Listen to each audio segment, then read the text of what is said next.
আগের মতো আমার পেজে মিনি ব্লগস আসে না কেন? সারাদিন কি করি আমি বাড়িতে সব বলবো এই ভিডিওতে। চলো এই ভিডিওটাকে স্টার্ট করা যাক। হ্যালো গাইস, সবাইকে ফ্যামিলি ছোট বড় মিনি ব্লগে ওয়েলকাম। তোমাদের এত এত এত কমেন্টস আগের মতো আমার চ্যানেলে কেন মিনি ব্লগস আসে না, তার কারণটা আজকের এই ভিডিওটাতে বলবো। সকালবেলা ঘুম থেকে উঠেই যেই জিনিসটা আমাকে সহ্য করতে হয় সেটা হচ্ছে অ্যালার্জি। জন্মগত ভগবান একটা রোগ দিয়েছে, কোল্ড অ্যালার্জি আর ডাস্ট অ্যালার্জি। সকালবেলা ঘুম থেকে ওঠার পর থেকে হাঁচি আর হাঁচি। এই গরমে মানুষ বাঁচছে না, আর এই গরমের মধ্যে আমার ঠান্ডা লেগেই রয়েছে। আমি সকালবেলা শুনেছি নাকি হলুদ, নিম পাতা, কারি পাতা এই জিনিসগুলোকে না একসাথে বেটে খেলে পড়ে নাকি অনেকটা বেশি এই হাঁচি কাশি অ্যালার্জির ব্যাপারটা দূর হয়। এটা কি সত্যি আমি জানি না, তোমরা এই কমেন্টসে জানিও। তার জন্য এটাকে খাই রোজ। আমি বুঝতে পারছি না এখনো কি ইমপ্রুভমেন্ট হয়েছে, আর খেতে এত বাজে লাগে তোমাদেরকে কি বলবো। এবার ব্রাশ করতে করতে, আর জানো এই যে ব্যাম্বু ট্রিটার কথা বলি, এটাকে আগে আমি আমার ব্যালকনিতে রাখতাম, কিন্তু এখন এত রোদের তাপ, এই রোদের তাপে তাপেই না গাছটা পুরো মরে যাচ্ছে। আর আমি এখন অনেকগুলো গাছ নতুন লাগিয়েছি, সেগুলোকে তোমাদের সাথে পরে আমি শেয়ার করব।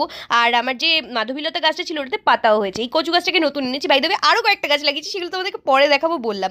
তারপরে সকালবেলা ব্রেকফাস্ট, আজকে ছাতু কিছুতেই খাবো না, তাই বেরিয়ে পড়েছি ব্রেকফাস্ট আনতে। প্রথম কোত্থেকে চলে এসেছে।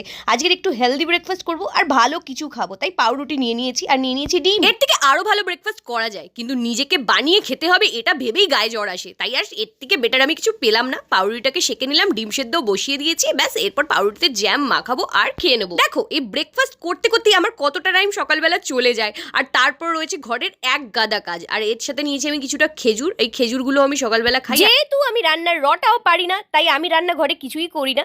রাতের বেলা প্রথমদের বাড়ি থেকে খাবার আসে, সেইটাকে দুপুরবেলা গরম করে বাবাকে খেতে দিয়ে দিই, আর আমি ওদের বাড়িতেই খেয়ে নিই। আর শুধু রুটিটা করি, কিন্তু প্রীতমের মা মানে কাকিমা বলে কি আমি রুটিটাও ভালোভাবে করতে পারি না, একদম মানে পছন্দ না। কাকিমা বলে একদম ঠিকঠাক নয়, আরও ভালো করে প্র্যাকটিস করতে হবে।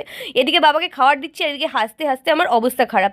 ডিম সেদ্ধ আমি একখানা আর প্রীতমের জন্য একখানা দিয়েছিলাম, তো খেয়ে নিচ্ছি। আর প্রীতম এখানে করছে আমার ব্লগ এডিট, যেগুলো তোমরা দেখতে পাও। আসলে এই সমস্ত কাজগুলো সকালে থাকে। আগে দেখো যখন মা ছিল তখন তো এই সমস্ত কাজ আমার ছিল না, তাই তখন আমি ভিডিও তোমাদের জন্য শ্যুট করতে পারতাম। যেহেতু এখন এই সমস্ত কাজ পড়ে গেছে, তাই সকালবেলা আর কোনো ভিডিও শ্যুট হয় না, তাই তোমাদের জন্য সেইভাবে ভিডিও আসে না। এরপর রয়েছে বিছানা ঝাড়া, ঘর পরিষ্কার করা। আজকের আকাশের অবস্থা একদম ভালো না। আমি ঘর পরিষ্কার করতে করতে ভাবলাম যে আমার ড্রেসিং টেবিলের অবস্থাটাও খুব খারাপ, এটাকেও একটু পরিষ্কার করা যায়, তাই প্রথম আমার হেল্প করছিল। দেখে মনে হয় শুধু খাবার তো জালি দিতে হয় আর রুটিটাই করতে কতই বা টাইম লাগে। এই সমস্ত ছাড়াও ঘরের মানে ঘর দোর পরিষ্কার করা, ঘর মোছা, বাসন মাজা এইগুলো তো থেকেই যায়, সেগুলোকে স্কিপ করলে হবে না। আর দেখো আজকে আমি ড্রেসিং টেবিলটাকে না পুরো ভালো করে সাজিয়ে দিয়েছি। আর এইবার হচ্ছে বাবার ঘর, যেখানে দেখলাম অনেকটা ধুলো জমেছে, ধুলোগুলো পরিষ্কার করে বেডশিট চেঞ্জ করে তারপরে সেই ঘরকে আবার ঝাড়ু দিতে হয়েছে। একেতে ডাস্ট অ্যালার্জি, তার মধ্যেই ডাস্ট ঝাড়তে ঝাড়তে আমার অবস্থা খারাপ, তাই মাস্ক পরে নিয়েছি। দেখলাম বাবার ঘরটায় অনেকটাই ধুলো হয়েছে, আর তাছাড়াও রান্নাঘর বলো ঠাকুর ঘরে অনেক ধুলো হয়েছে। ধুলো থাকলে আমার একদম ভালো লাগে না। আর আমি জানি আজকের এই ঘরটা যে আমি পরিষ্কার করছি এরপর আমার জ্বর আসবেই আসবে। দেখো প্রীতম ঝাড়ছে, আর আমরা জানি না ফার্স্ট ফ্লোরে থাকার এই একটা ভীষণ